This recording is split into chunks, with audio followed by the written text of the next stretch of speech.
கர்த்தரை ஆராதிப்பது இருக்க கையெழுத்து பார்க்கலாம். ஆமென். அவர் உண்மையாய் தொழுது கொள்கிறவர்கள் ஆவியோடு உண்மையோடு ஒருங்கிணைந்து செய்ய வேண்டும், தொழுது கொள்ள வேண்டும். ஆமென். இது கடமைக்காக ஆராதனை பண்ணக்கூடாது. கர்த்தரை ஆராதிக்க நாம் வர வேண்டும், அவருடைய முகத்தை தேட வேண்டும். மோசே கர்த்தர் சொன்னார், அதிகாலமே எழுந்து நேரப்பட மலைக்கு நீ என்ன செய்வா, ஏறிவா என்று சொன்னார். அப்படி போல இந்த காலவெளியில தேவனுடைய சமூகத்துக்கு வரும்படியாய் நாம் வந்திருக்கிறோம். அவருடைய பரிசுத்த நாமத்துக்கு ஸ்தோத்திரம் உண்டாவதாக. சொந்தம் என்று சொல்லிக்கொள்ள உம்மை விட யாரும் இல்லை. இயேசுவே, இயேசுவே, எல்லாம் இயேசுவே. உன் தழும்புகளால் நான் சுகமானேன், உன் வார்த்தையினால் நான் பலனானேன், நான் பலனானேன், நான் பலனானேன். எல்லாருக்கும் தெரிந்தான பாடல் சொந்தம் என்று சொல்லிக்கொள்ள சந்தோஷம் எல்லாரும் பாடல். ஆமென். Glory to God. Glory to God. Hallelujah. Hallelujah. Hallelujah. எல்லாரும் சந்தோஷம் Hallelujah.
பரிசுத்த கொண்டாடுவே சொல்லி தீர்க்கும் சத்தத்தோடே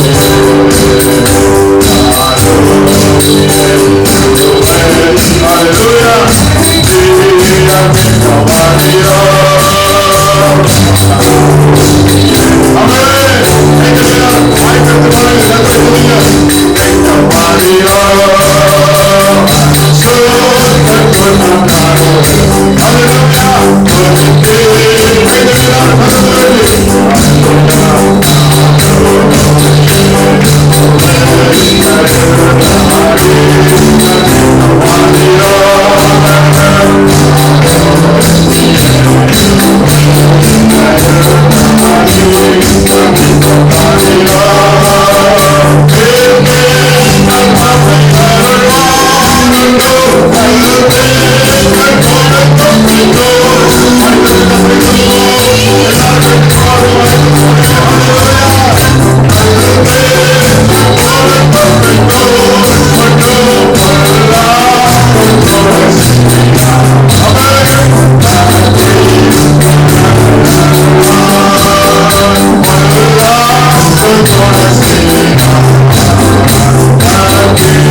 தானியேல் புத்தகம் 4ஆம் அதிகாரம் 14ஆம் வசனம் 15ஆம் வசனத்தை யாராவது வாசிங்கள். The book of Daniel chapter 4 verses 14 and 15.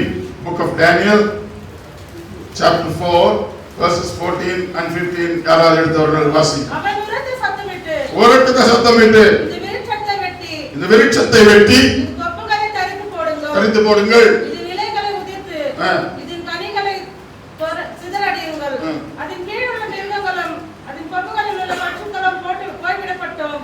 ஆனால் இதன் வேர்களாகிய அடிமரம் பூமியில் இருக்கட்டும். இரும்பும் வெண்கலமுமான விலங்கு இடப்பட்டு வெளியின் பசும்புல்லிலே தள்ளி ஆகாயத்து பலியிலே நனைவாக மிருகங்களோடு பூமியின் கூண்டிலே அவனுக்கு பங்கு இடப்படும். ஆமென். நேபுகாத்நேச்சார் என்ற ராஜா அவன் இருந்தான். அவனுடைய சொப்பனத்திலே இரண்டாவது சொப்பனம் தான் இது. முதல் சொப்பனம் 2ஆம் அதிகாரம் 3ஆம் அதிகாரத்திலே நாம் வாசிக்கிறோம்.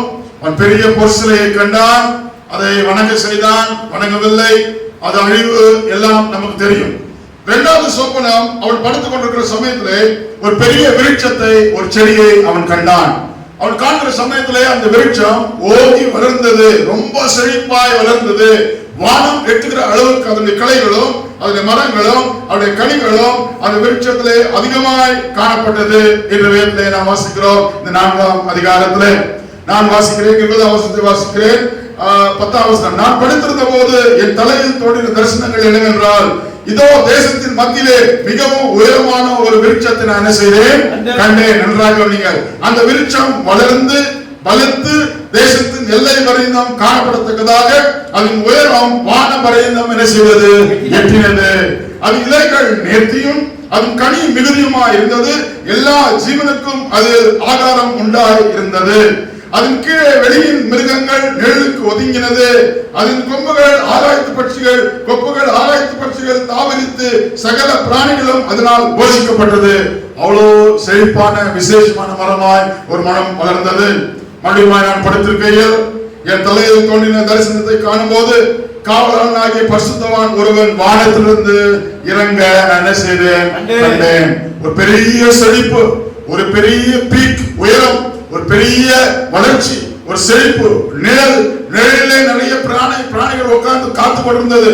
இவ்வளவு பிரயோஜனமாய் இருந்ததான அந்த மரம் திடீரென்று பரலோகத்திலிருந்து ஒரு தேவனுடைய மனுஷன் பரிசுத்தவான் இறங்கி அவர் சொல்லுகிறது என்னவென்று சொன்னால், நான் படுத்திருக்கையில் தலையில் தோன்றின தரிசனத்தை காணும் போது காவலாளனாகிய பரிசுத்தவான் வானத்திலிருந்து இறங்கி வர கண்டேன். அவன் வந்து உரத்த சத்தமிட்டு இந்த விருட்சத்தை என்ன செய்து போடுங்கள், வெட்டி. நல்லா கவனிங்க. செழிப்பாய் வளர்ந்த விருட்சம், வானம் உயர வளர்ந்த விருட்சம், மிகவும் அழகாய் வளர்ந்த விருட்சம். அப்படி இருக்கிற விருட்சத்தை பரலோகத்திலிருந்து ஒரு மனுஷன் வந்து, ஒரு பரிசுத்தவான் வந்து அதை வெட்டி இதன் கொப்புகளை தரித்து போடுங்கள். ஆமென். இது இலைகளை உதிர்த்து இதன் கனிகளை சிதறடியுங்கள். இதன் கீழ் உள்ள மிருகங்களும் இதன் கொப்புகளில் உள்ள பட்சிகளும் என்ன செய்யட்டும், போய்விடட்டும். ஆனாலும் இதன் வேறாகிய அடிமரம் பூமியில என்ன செய்யட்டும், இருக்கட்டும். எல்லாம் போகட்டும், அதன் வேறாகிய அடிமரம் மட்டும் பூமியில் என்ன செய்யட்டும், இருக்கட்டும். மறுபடியும் சொல்கிறேன், எல்லாம் போகட்டும், எல்லாம் வெட்டி போடப்படட்டும், அதனுடைய வேறாகிய அடிமரம் மட்டும் வெட்ட வேண்டாம், அது அப்படியே என்ன செய்யட்டும், இருக்கட்டும். ஆமென். இது நேபுகாத்நேச்சாருடைய வாழ்க்கை. அவன் நாமம், அவனுடைய அரசாட்சி, அவன் அரசாங்கம் உயர்ந்தது, செழித்தது. அவனுக்குள்ள ஒரு பெருமை வந்தது. பரலோகத்தின் தேவன் எல்லாவற்றையும் அழித்து போட்டு, அடுத்து நீங்கள் வீட்டில் போய் வாசித்து பாருங்கள், ஒரு மிருகத்தை போல அவனை கர்த்தர் காட்டில் என்ன செஞ்சிட்டார், விட்டுட்டார், அழித்து போட்டார். எல்லாவற்றையும் அழித்து போட்டார். ஆனால் அந்த மரணத்தினுடைய அடிமரம் மட்டும் என்ன செய்யவில்லை, அழித்து போகப்படவில்லை. ஹல்லேலூயா. இந்த ரகசியத்தை தான் இந்த காலவெளிகளோடு கூட பகிர்ந்து கொள்ள நான் விரும்புகிறேன். எல்லாம் வெட்டப்படட்டும், எல்லா கிளைகளும், எல்லா மரத்தினுடைய உயரங்களும், எல்லாம் இலைகளும் வெட்டப்படட்டும், அடிமரத்தை மட்டும் என்ன செய்யாதே, வெட்டாதே என்று சொன்னார். தேவன் is a God of giving opportunity to his people. தேவன் எவ்வளவு பெரிய பாவியாக இருந்தாலும், எவ்வளவு பெரிய அக்கிரமக்காரராக இருந்தாலும், கிருபையுள்ள தேவன், இரக்கமுள்ள தேவன், எல்லாவற்றையும் எடுத்து போகும்படியாய் அவனுக்கு உதவி செய்தாலும் கடைசியில அடிமரத்தை மட்டும் என்ன செய்யாதே, வெட்டாதே என்று சொன்னார். கையெழுத்து எல்லாம் சொல்லாமா? ஹல்லேலூயா. யோபு கூட சாத்தான், யோபு, ஆண்டவர் 3 பேரும் பேசிக் கொண்டிருக்கிறார்கள். சாத்தான் சொல்கிறான், இந்த மனுஷன் எப்படி நீதிமானா இருக்கிறான், ஏகமாய் தொழுது கொண்டிருக்கிறான் என்று சொன்னார். அவனுக்குள்ள ஆஸ்திகளை பாரும், அவனை சுற்றி இருக்கிற ஜனங்களை நீ பாரும், அவனுக்கு இருக்கிற சொத்தை நீ பாரும், அவனுக்கு இருக்கிற குடும்பத்தை நீ பாரும். கர்த்தர் சொன்னார், ரைட், அப்படியே சொல்ற, நீ என்ன வேணா செஞ்சுக்கோன்னு சொன்னார். அவன் எல்லாவற்றையும் செய்து போட்டான், அழித்து போட்டான். அப்படிமா ஆண்டவர் சொன்னான். சாத்தான் சொன்னான், அவனுக்கு நல்ல சுகம் இருக்குது, அதனால தான் உம்மை துதிக்கிறான், உம்மை ஆராதிக்கிறான். சரி, அவன் ஹெல்த் கூட நீ டச் பண்ண பரவாயில்ல, உனக்கு அது அதிகாரம் கொடுக்கிறேன். ஆனால் அவன் ஜீவனை மட்டும் என்ன செய்யக்கூடாது, எடுக்கக்கூடாது. அந்த அடிமரத்தை மட்டும் என்ன செய்யக்கூடாது, வெட்டக்கூடாது. அவன் ஜீவனை மட்டும் என்ன செய்யக்கூடாது, எடுக்கக்கூடாது என்று கர்த்தர் சாத்தானுக்கு சொன்னார். தேவனுடைய பிள்ளைகளே, தேவனுடைய தேவன் ஒன்றை மீதியாக வைக்கிற தேவன். கையெழுத்தெல்லாம் சொல்லாமா? எல்லாம் அழிந்து போட்டாலும் ஒன்றை மீதியாக வைத்து அதன் மூலமாய் அதை வைத்து அற்புதம் செய்கிற தேவன் தான் நம்முடைய ஆண்டவர். கையெழுத்தெல்லாம் சொல்லாமா? ஹல்லேலூயா, ஹல்லேலூயா. God of what's left, what is left, மீதியா இருக்கிறதை அற்புதமாய் வழிநடத்துகிற தேவன், செழிக்கப்படுகிற தேவன் நம்முடைய தேவன் என்பதை சொல்லிக்கொள்ள விரும்புகிறேன். இந்த கொரோனா நாட்களிலே நாம் நிறைய காரியங்களை இந்த 3 மாதத்திலே இழந்திருக்கலாம். நம்முடைய வேலையை இழந்திருக்கலாம், நம்முடைய வருமானங்களை இழந்திருக்கலாம், சுகத்தை இழந்திருக்கலாம், நிறைய டென்ஷன்ஸ் நமக்கு இருந்திருக்கலாம், பிள்ளைகள் படிப்பு போயிருக்கலாம். ஆனால் எல்லாவற்றையும் கர்த்தர் அழித்து போடும்படியாய் அனுமதிக்கவில்லை. ஒன்றை மீதியாக என்ன செய்திருக்கிறார், வைத்திருக்கிறார். ஆமென். சொல்லுங்கள் ஹல்லேலூயா. ஒன்றையாவது கொஞ்சமாவது கர்த்தர் மீதியாக என்ன செய்திருக்கிறார், வைத்திருக்கிறார். ஹல்லேலூயா. He is a God, not only God of what you have, He is not only the God of what you lost, He is also the God of what is left.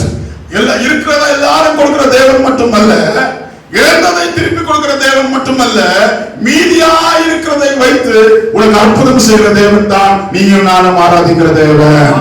கைவர்கள் எல்லாம் சொல்லுங்க. கலைஞர்கள் இந்த நாட்களிலே உங்களுடைய அரிசி டப்பா கம்மியா இருக்கலாம், உங்களுடைய எண்ணெய் டப்பா கம்மியா இருக்கலாம், உங்கள் கோதுமை டப்பா கம்மியா இருக்கலாம், உங்கள் பேங்க் பேலன்ஸ் கம்மியா இருக்கலாம்.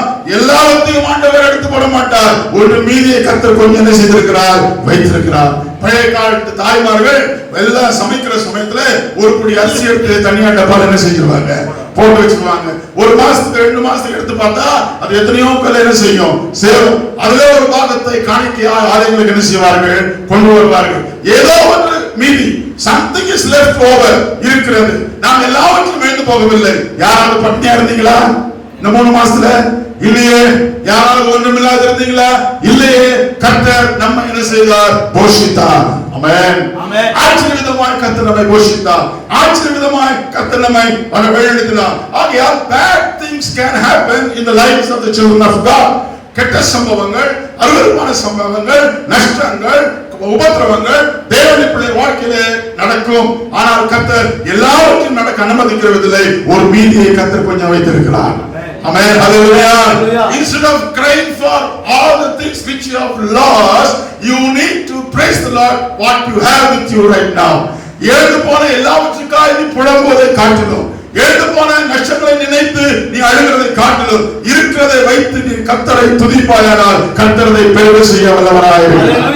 கர்த்தரை தட்டி கர்த்தரை ஸ்தோத்திரம் பண்ணலாம். ஹல்லேலூயா, ஹல்லேலூயா. ஆண்டவர் அனுமதித்தார். இந்த நேபுகாத்நேச்சார் அவனுடைய ஆட்சியை அழித்து விடு, மரத்தை வெட்டு, களையை வெட்டு, இலைகளை வெட்டு, எல்லாத்தையும் அழிச்சு போட்டு, ஆனா வேற மட்டும் என்ன செய், வைத்து வை என்று சொன்னார். ஆமென். அந்த அதிகாரத்தை நீங்கள் வாசித்து பார்ப்பீர்கள். 7 வருஷம் அவன் காட்டில் இருந்தான். 7வது வருஷத்திலே அவன் மனம் திரும்பி ஆண்டு சமூகத்தை ஒப்பு கொடுத்து தன்னை தாழ்த்தினபடியால் மறுபடியும் கர்த்தர் அந்த ராஜ்யபாரத்தை கொண்டு வந்து என்ன செய்தார், நிறுத்தினார். கைவரது எல்லாம் சொல்லுங்க. ஆகையால் our God is a God who can perform miracle with what is left over in your life.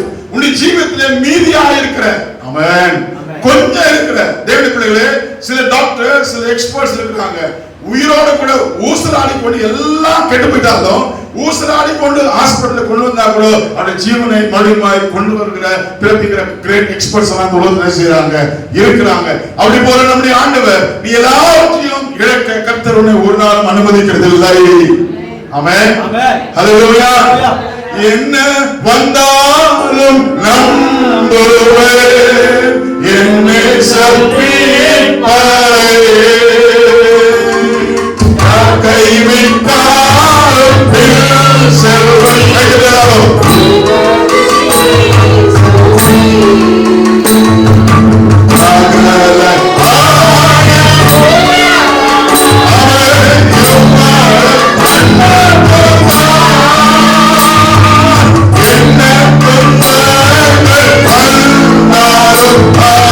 என்னை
காரியங்கள், கஷ்டமான சம்பவங்கள், கடினமான அனுபவங்கள் தேவனுடைய பிள்ளைகளுடைய வாழ்க்கையிலே வரும்.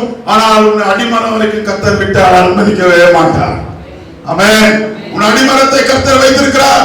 இன்னும் கொஞ்சம் கர்த்தர் வைத்திருக்கிறார். நீ விசுவாசிப்பாயானால், நீ தேவனை நம்புவாயானால், உன் நம்பிக்கை கர்த்தர் வைப்பாயானால் அந்த அடிமரத்தை கொண்டு கர்த்தர் உன்னை செய்ய வல்லவராக இருக்கிறார். இருக்கிற கொஞ்சத்தை கொண்டு தேவன் அற்புதம் செய்ய வல்லவராக இருக்கிறார். இருக்க மீதியான அந்த வாட் இஸ் லெஃப்ட் ஓவர் அதை கொண்டு கர்த்தர் பெரிய காரியங்களை உங்கள் வாழ்க்கையில் நிச்சயமாக செய்ய வல்லவராக இருக்கிறார். எத்தனை பேர் விசுவாசிக்கிறீங்க? கைதட்டி சத்தமாக ஸ்தோத்திரம் பண்ணுங்க. ஹalleluya. Our God is not only a God of what you have. Our God is not only a God of what you lost, but he is also a God of what is left with you. உன்னோடு கூட மீதியா இருக்கிறதை கொண்டு அற்புதம் செய்கிற தேவன் நம்முடைய தேவன். ஆமென். ஹalleluya. நோவின் காலத்தை நாம் எடுத்துக்கொள்ளும் போது நாம் வாசிக்கிறோம், ஆதியாகம காலத்திலே ஆயிரக்கணக்கான ஜனங்களை கர்த்தர் ஜலப்பிரளயத்தின் நிமித்தமாய் கர்த்தர் அழித்தார். அழிந்ததை குறித்து கவலைப்படாமல் மீதியா இருக்கிற 8 பேரை வைத்துக் கொண்டு மறுபடியும் புதிய உலகத்தை கர்த்தர் ஆரம்பித்தார். கைதட்டி ஸ்தோத்திரம் பண்ணுங்க. மீதியா இருக்கிறவர்கள், கொஞ்சமா இருக்கிறவர்கள், left over. What is left over? இந்த 8 பேர் நோவாவின் குடும்பம் லெஃப்ட் ஓவர். மீதியா இருந்தவர்கள் தேவன் ஜலப்பிரளயத்தின் நிமித்தமாய் இந்த உலகத்தை அழிக்கிற சமயத்திலே மீதியா இருந்தவர்கள் தான் நோவாவும் அவருடைய மனைவியும் அவருடைய பிள்ளைகளும் அவருடைய மருமகமார்களும் 8 பேர் தான். ஹalleluya. மீதி பேர் எல்லாரும் அழிந்து போனார்கள். பாவத்தின் நிமித்தமாய் அழிந்து போனவர்களை குறித்து தேவன் கவலைப்படவில்லை. மீதியா இருக்கிற 8 பேரை கொண்டு தேவன் புதிய உலகத்தை உண்டாக்கினார். புதிய சகாப்தத்தை உண்டாக்கினார். புதிய கிருபை, புதிய ஆட்சியை தேவன் உண்டாக்கினார். அவர் ஆகையால் தேவனுடைய பிள்ளைகளே, our God is a God who can use your leftover things. மீதியா இருக்கிறதை கொண்டு அற்புதம் செய்கிற தேவன் நம்முடைய தேவன். எத்தனை பேர் விசுவாசிக்கிறீங்க? ஹalleluya. ஹalleluya. God will always use what is left over. மீதமுள்ளதை கொண்டுதான் பெரிய காரியத்தை செய்கிறவர் நம்முடைய தேவன். ஏதோ நோக்கத்தோடு கூட தான் கர்த்தர் இந்த காரியத்தை உன்னுடைய குடும்பத்திலே, உன்னுடைய வாழ்க்கையிலே கர்த்தர் அனுமதித்திருக்கிறார். ஏதோ நோக்கத்தோடு கூட தான் இந்த நஷ்டத்தை, இந்த கஷ்டத்தை, இந்த துன்பத்தை, இந்த கடினமான பாதையை தேவனுடைய ஜீவிதத்திலே அனுமதித்திருக்கிறார். ஆகையால் கவலைப்படாதே, உன்னை வேரோடு கர்த்தர் புடுங்க விடவே மாட்டார். கர்த்தர் யோபுக்கு சொன்னார், கர்த்தர் சாத்தானுக்கு சொன்னார், என் தாசனாகிய யோபின் மேல் நீ கை வைத்தாயோ, நீ என்ன வேணா பண்ணிக்க, அவன் ஜீவனை மட்டும் எடுக்க நான் என்ன செய்ய மாட்டேன், விட மாட்டேன். சாத்தான் உன் சொத்தை அழித்து விடலாம். இந்த உலகத்தில் சாத்தான் சத்ரு உன் சந்தோஷத்தை அழித்து விட ட்ரை பண்ணலாம். உன் சரீர சுகத்தை எடுத்து போடலாம். உன் குடும்ப சமாதானத்தை, சந்தோஷத்தை எடுத்து போடலாம். ஆனால் remember, you have something left over with you. அதை வைத்து கர்த்தர் மேல் நம்பிக்கையார்கள். கர்த்தர் அதை பெருக செய்ய வல்லவராக இருக்கிறார். கைதட்டி கர்த்தரை ஸ்தோத்திரம் பண்ணுங்க. சத்தமாக கைதட்டி கர்த்தரை ஸ்தோத்திரம் பண்ணுங்க. ஹalleluya. ஹalleluya. கர்த்தர் சாத்தானுக்கு சொன்னார், you cannot touch his body. அவன் சரீரத்தை நீ தொடவே முடியாது. அவன் ஜீவனை நீ பறித்துக் கொள்ள முடியவே முடியாது. அது என்னுடைய கரத்தில் என்ன செய்கிறது இருக்கிறது. தேவனுடைய பிள்ளைகளே, நீங்களும் நான் தேவனுடைய கரத்தில் என்ன செய்கிறோம் இருக்கிறோம். இந்த உலகத்தில் எவ்வளவு நஷ்டத்தை நாம் அனுபவித்தாலும், எவ்வளவு அவமானத்தை அனுபவித்தாலும், எவ்வளவு கடன் தொலைகள் உபத்திரத்தை நாம் அனுபவித்தாலும், நாம் கர்த்தருடைய பிள்ளைகளோட கரத்தில் இருக்கிறோம். something is left over with us. அதை கொண்டு கர்த்தர் பெரிய காரியங்களை செய்ய வல்லவராக இருக்கிறார். கைதட்டி கர்த்தரை ஸ்தோத்திரம் பண்ணுங்க. ஹalleluya. ஹalleluya. எல்லாவற்றையும் இழந்து போக தேவன் ஒரு நாள் ஒரு மனுஷனையும் கர்த்தர் அனுமதிக்கவே மாட்டார். ஆமென். நஷ்டம் வந்துச்சு நீங்க சொல்லலாம், கஷ்டம் வந்துச்சு நீங்க சொல்லலாம், உபத்திரம் வந்துச்சுன்னு சொல்லலாம், வியாதி வந்துச்சுன்னு சொல்லலாம், குடும்ப சமாதானம் கெட்டு போச்சுன்னு சொல்லலாம், எல்லா பொருளாதாரமும் கலங்கி போச்சுன்னு சொல்லலாம், குடும்பத்துல எல்லாமே போச்சுன்னு சொல்லலாம். எல்லாமே போக கர்த்தர் விட மாட்டார். ஏதோ கொஞ்சத்தை எங்கேயோ கர்த்தர் உனக்கு காய வைத்திருக்கிறார். ஆனால் அந்த கொஞ்சத்திலே நீ கர்த்தர் மேல் நம்பிக்கையா இருந்து அவர் மேல் பற்றிக் கொண்டு உன் நம்பிக்கையை அவர் மேல் வைக்கும் போது அதை கொண்டு கர்த்தர் பெருக செய்ய வல்லவராக இருக்கிறார். கர்த்தரை ஸ்தோத்திரம் பண்ணுங்க. ஹalleluya.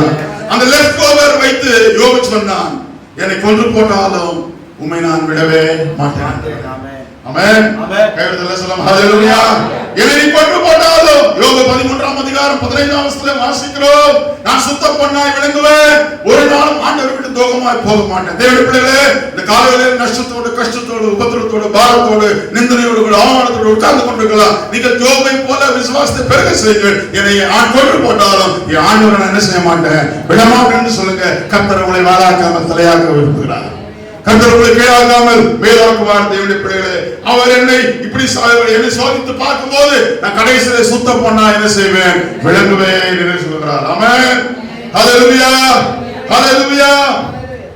கிதியோனின் வாழ்க்கையிலே எல்லாம் அறுவடைகள் எல்லாம் சத்துருக்கள் எடுத்து செய்து போனார்கள், எடுத்துக்கொண்டு போனார்கள், எல்லாரும் எடுத்து போனார்கள். கிதியோன் கடைசியில கொஞ்சம் கோதுமை மாவு இறைசித்துக் கொண்டிருக்கிறான், அரைத்துக் கொண்டிருக்கிறான். அந்த சமயத்துல தேவனுடைய தூதன் வந்து, கிதியோனே, என்னுடைய தாசனே, பராக்கிரமசாலி சொன்னான். ஐயா, என்ன பார்த்தா பராக்கிரமசாலின்னு சொல்ற, என்ன பார்த்தா தாசனை என்று சொல்ற, எல்லாத்தையும் எழுந்து நான் என்ன செய்து கொண்டிருக்கிறேன், உட்கார்ந்து கொண்டிருக்கிறேன். மீதியாடு எல்லாரும் எங்கள் அறுவடையை எடுத்துக்கொண்டு போயிட்டாங்க, நான் மட்டும் அவருக்கு மறைவாய் ஒழித்துக் கொண்டு இங்க இருக்கிறேன் என்று சொன்னான். கர்த்தர் சொன்னார், நான் உன்னோடு கூட என்ன செய்கிறேன், இருக்கிறேன். left over things. ஆமென். ஒருவேளை குடும்பத்திலே நீ பெரியவனா என்னாமல் கடைசியா எண்ணப்பட்டிருக்கலாம், கடைசியா நீ எண்ணப்பட்டிருக்கிறவர்களாக காணப்படலாம். நீ கவலைப்படாத, கர்த்தர் உன்னை கொண்டு பெரிய காரியங்களை அற்புதத்தை செய்ய வல்லவராக இருக்கிறார். ஹல்லேலூயா. கிதியோன் மீதியானுக்கு விரோதமாக யுத்தம் செய்ய போகும்போது அவனிடத்தில் இருந்த ஆட்கள் 32,000 பேர். ஆண்டவர் கிதியோனுக்கு சொன்னார், கிதியோனே, இது டூ மச், 32,000 பேர் எனக்கு வேண்டவே வேண்டாம், அதை குறைச்சிரு, பயந்து வீட்டுக்கு அனுப்பிச்சுன்னு சொன்ன உடனே 22,000 பேர் குறைந்து போனார்கள். நியாயாதிபதி புஸ்தகம் 7ஆம் அதிகாரம் 7ஆம் வசனத்தில் வாசித்து பார்க்கும்போது அந்த 22,000 கூட ஜாஸ்திப்பா, தண்ணீரை கண்டையில கொண்டு போய் 22,000 பேரை வை, யார் நான் என்னக்கிற மாதிரி கொடுக்குறானோ அது வீட்டுல போய் அந்த அதிகாரத்தை வாசித்து பாருங்க. கர்த்தர் 10,000 குறைச்சார், அந்த 10,000 கூட ஜாஸ்திப்பா என்று சொன்னார். 9,700 கர்த்தர் குறைத்தார். மீச்சமா இருந்தது எவ்வளவு பேர் சொன்னார், 300 பேர் தான். அவன் கிதியோனுடைய ஆர்மியில எத்தனை பேர் இருந்தாங்க, 300 பேர். 50,000 பேர் கொண்ட மீதியானுடைய படை தேவனுடைய உதவியை கொண்டு left over 300 பீப்பிளோடு கூட கர்த்தர் கிதியோனுக்கு மீதியானின் கையில் இருந்து கர்த்தர் பெரிய வெற்றியை செய்தார், கட்டளையிட்டார். கைதட்டி கர்த்தரை சோதனை பண்ணுங்க. ஹalleluya. But actually he had 32,000 of people. முதலாவது 22,000 பேரை கர்த்தர் கழிச்சிட்டார். இரண்டாவது 10,000 பேரை ஆண்டவர் கழிச்சிட்டாரு. மூன்றாவது 9,700 பேரை கர்த்தர் கழிச்சிட்டு 300 பேர் போதும், அவங்கள மட்டும் நீ யுத்தத்துக்கு என்ன செய், ஆயத்தம் பண்ணு, அனுப்பு என்று சொன்னார். ஹல்லேலூயா. அந்த 300 பேரை கொண்டு மீதியானரை ஜெயம் கொண்டவன் தான் கிதியோன். நியாயாதிபதி புஸ்தகம் 7ஆம் அதிகாரத்தை வீட்டுல போய் வாசித்து பாருங்க. கிதியோன் 300 பேரை கொண்டு மீதியானை என்ன செய்தான், விடுதலையாக ரட்சித்தான், ஜெயம் கர்த்தர் அவனுக்கு கொடுத்தார். தேவனுடைய பிள்ளைகளே, லெஃப்ட் ஓவர் திங் குறித்து நீங்கள் கவலைப்பட வேண்டாம், அதை கர்த்தருக்கு அர்ப்பணியுங்கள். கர்த்தர் அதை கொண்டு பெரிய காரியங்களை செய்ய வல்லவராக இருக்கிறார். ஹல்லேலூயா. சொல்லுங்க ஹல்லேலூயா. சிம்சோன் வேதத்துல உங்களுக்கு தெரியும், பராக்கிரமசாலி, ஒரே நாளிலே எத்தனை பேரை கொன்றவன், சிங்கத்தை கொன்றவன், கரடியின் வாயை கிழித்தவன், அதில் இருக்கிற தேன் குட்டை, சிங்கத்தின் வாயில் இருந்த தேன் குட்டை எடுத்து சாப்பிட்டவன், அப்படிப்பட்ட பயங்கரமான பராக்கிரமசாலி. one day he lost everything. He lost his power, he lost his anointing, he lost his strength, he lost his family, he lost his money, he lost everything. ஆனால் ஒரே ஒன்று லெஃப்ட் ஓவர் இருந்தது. ஆமென். ஹல்லேலூயா. மறுபடியும் தேவனுடைய சமூகத்தில் கெஞ்சி கேட்டான், ஆண்டவரே, இந்த ஒரு விஷயம் என்னை மன்னியும் ஐயா, இந்த ஒரு விஷயம் எனக்கு இறங்கும் கர்த்தாவே என்று சொல்லும்போது கர்த்தர் அவனுக்கு பலத்தை கொடுத்தார். சிம்சோன் ஜீவனோடு இருந்த நாட்களிலே கொன்றவர்களை பார்க்கிறோம், அவன் மரிக்கிற நாளிலே கொன்றவர்கள், கொல்லப்பட்டவர்கள் 1000 என்று வேதம் சொல்கிறது. ஆமென். ஆமென். ஹல்லேலூயா. ஹல்லேலூயா. கர்த்தர் ஒரு நாளும் சாத்தானை, உன் சத்துருவை, உள்ளத்தில் இருக்கிற எல்லாத்தையும் பிடிங்கிக் கொள்ளுப்பாக கர்த்தர் விடவே மாட்டார். வேற கர்த்தர் வைக்கிறார். ஹல்லேலூயா. கொஞ்சம் கர்த்தர் உனக்காக வைக்கிறார். அந்த கொஞ்சத்திலே நீ கர்த்தரை துதிப்பாயானால், அந்த கொஞ்சத்திலே ஆண்டவரை நீ ஆராதிப்பாயானால், அந்த கொஞ்சத்திலே ஆண்டவரை நீ மகிமையாய் எண்ணுவாயானால், உன் நம்பிக்கை கர்த்தர் மேல் இருக்குமானால், அதை கொண்டு கர்த்தர் பெரிய காரியங்களை செய்ய வல்லவராக இருக்கிறார். ஆமென். ஆமென். யாத்திராகம புஸ்தகம் 9ஆம் அதிகாரம் 8, 9, 10 யாராவது வாசிங்கள். யாத்திராகம புஸ்தகம் 9ஆம் அதிகாரம் 8, 9, 10. அப்போது கர்த்தர் மோசேயையும் ஆரோனையும் நோக்கி உங்கள் கைப்பிடி நிறைய தூளையும் சாம்பலையும் என்ன செய்து கொள்ளுங்கள். தேவனுடைய பிள்ளைகளை, சாம்பல் என்று சொன்னால் லெஃப்ட் ஓவர், எரிந்து போய் அக்கினியில எரிந்து போன எல்லா பொருட்களும் மீதியானது தான் என்னது, சாம்பல். கர்த்தர் ஆரோனுக்கு மோசேக்கு சொன்னார், உன் கை நிறைய அந்த சாம்பலை என்ன செய்து கொள், எடுத்துக்கொள் என்று சொல்கிறார். ஹல்லேலூயா. லெஃப்ட் ஓவர் சாம்பல், அக்கினியில எரிந்து போன பொருட்களுடைய மீதி மிச்சம் தான் அந்த சாம்பல். தேவனுடைய பிள்ளைகளே, ஆனால் கர்த்தர் இந்த சாம்பலை கொண்டு பெரிய காரியங்களை செய்கிற தேவனா இருக்கிறார். கர்த்தர் மோசேக்கு ஆரோனுக்கு சொன்னார், அந்த அதிகாரத்தை வீட்டுல போய் வாசித்து பாருங்கள். மோசே, ஆரோன் அந்த கையில அந்த சாம்பலை எடுத்துக்கொள்ளுங்கள், சாம்பலாகிய லெஃப்ட் ஓவரை எடுத்துக்கொள்ளுங்கள். நீங்கள் எகிப்திலே அந்த சாம்பலை வானத்துக்கு நேராய் தூவுங்கள். அது கீழே இறங்கும் போது எகிப்து எங்கும் அது இறங்கும். இறங்குற சமயத்துல எல்லாரையும் மூடி வாசிக்க. அந்த வசனத்தை மறுபடியும். அப்பொழுது கர்த்தர் மோசேயையும் ஆரோனையும் நோக்கி, நோக்கி உங்கள் கைப்பிடி நிறைய சூரியன் சாம்பலை அள்ளிக்கொள்ளுங்கள். மோசே அதை பார்வோனுடைய கண்களுக்கு முன் வானத்திற்கு நேராக இறைக்க கடவன். அப்பொழுது எகிப்து தேசம் மீது எங்கும் தூசியாகி எகிப்து தேசம் எங்கும் மனிதர் மேலும் மிருக ஜீவன்கள் மேலும் எரிபந்தமான கொப்பளங்களையும் எழும்ப பண்ணும் என்றார். ஆமென். ஹalleluya. அந்த சாம்பல் என்னங்க பண்ணுச்சு? சாம்பல் ஒண்ணுக்கு உதவாத சாம்பலுங்க. சாம்பல் வந்து லெஃப்ட் ஓவர். வடிமானன் சொல்கிறேன், எரிந்துல மீதியான சாம்பல், அந்த சாம்பலை கொண்டு தேவன் எகிப்திய தேசம் முழுவதும் அழித்தார். சத்ருவை தேவனுடைய பிள்ளைகளே, ஆகையால் கர்த்தர் எல்லாவற்றையும் எடுத்து போட மாட்டார். உனக்குள்ளே கர்த்தர் அந்த வேற மட்டும் என்ன செய்யாத, வெட்டாதே என்று கர்த்தர் கட்டளையிட்டார். தேவனுடைய பிள்ளைகளை கை வருதல்ல சொல்லுங்களே. ஹalleluya. இந்த காலவெளியிலே, இந்த ஜூன் மாதத்திலே, இந்த 3வது பரிசுத்த ஓய்வு நாளிலே வந்திருக்கிற கையுடைய பிள்ளைகளாக்கி நாம் இந்த கொரோனாவின் மத்தியிலே நாம் எல்லாவற்றையும் இழந்திருக்கலாம். சமணத்தை இழந்திருக்கலாம், வேலையை இழந்திருக்கலாம், நிந்தனைகளை பேரை இழந்திருக்கலாம், எல்லா குடும்ப சமாதானத்தை இழந்திருக்கலாம், சரீர சுகத்தை இழந்திருக்கலாம், நஷ்டங்களை அனுபவித்திருக்கலாம், கஷ்டங்களின் பாதையை செல்லிருக்கலாம். ஆனால் கர்த்தர் உன் வேலை வெட்ட கர்த்தர் அனுமதிக்கவே மாட்டார். ஹalleluya. எனக்கு எப்படி சொல்றதுன்னு தெரியல. சந்தோஷத்தின் மேல் சந்தோஷம். கர்த்தர் ஒரு நாள் உன்னை அழிக்க சாத்தானை கரத்தை விடவே. ஆமென். கைதட்டி கர்த்தர் ஹalleluya. ஹalleluya. ஹalleluya. அந்த மரத்தை வெட்டு, கிளையை வெட்டு, எல்லாத்தையும் வெட்டி போடு. ஆனா வேற மட்டும் நீ என்ன செய்யாத, தொடாத. ஹalleluya. யோபுக்கு உண்டான எல்லாவற்றையும் எடுத்துக்கொண்டு போ. அவன் மிருக ஜீவன்களை எடுத்துக்கொண்டு போ. அவனுடைய ஆடு மாடுகளை ஒட்டகங்களை எல்லாத்தையும் அழித்து விடு. ஆனால் அவன் ஜீவனை மட்டும் என்ன செய்யாத, தொடாத. கர்த்தர் சாத்தானை முழுதுமாய் உன்னை அழிக்க விடவே மாட்டார். ஆமென். நீ தேவனுடைய கரத்தில் இருக்கிறாய், நீ தேவனுடைய பிள்ளை. கையை உயர்த்தி கர்த்தரை ஸ்தோத்திரம். ஹalleluya. ஹalleluya. கடைசியாக 1 சாமுவேல் 30ஆம் அதிகாரத்திலே தாவீதும் அவனுடைய ஆட்களும் யுத்தத்தை செய்து வீட்டுக்கு வருகிற சமயம், சிக்லாக்கு வருகிற சமயத்தில், அவனுடைய வீட்டுக்கு வரும்போது சமயத்துல பட்டணம் எரிந்து கொண்டிருக்கிறது. அவனுடைய மனைவிமார்கள், அவனுடைய பிள்ளைகள் எல்லாரும் சத்துருக்களை நேசித்து கொண்டு எடுத்துக்கொண்டு என்ன செஞ்சாங்க, போயிட்டாங்கப்பா, போயிட்டாங்க. எல்லாத்தையும் தூக்கின்னு போயிட்டாங்க. தாவீது அழுகிறான், கூட இருக்கிற வேலையாட்கள் எல்லாம் அழுகிறாங்க. நான் என்ன செய்ய போறது தெரியலையே, என்ன செய்ய போறது தெரியலையே. தாவீது அழுகிறான், தாவீது அழுகிறான், தேவீது வேதனைப்படுகிறான். அவன் பெலனில் இருக்கிற வரைக்கும் அவன் என்ன செய்தானாம், அழுதானாம். அவனுடைய சொந்த ஜனங்கள் அவனை கல்லெறியும்படியாக வந்தாங்க. தாவீது அழுகிறான். சரி, யுத்தத்துக்கு போலாமா, அவனுடைய தன்னை பின்தொடருமா ஆண்டவர் கேட்கிறான். ஆண்டவர் சொல்றாரு, மட்டும் ஆஃப் பண்ணு,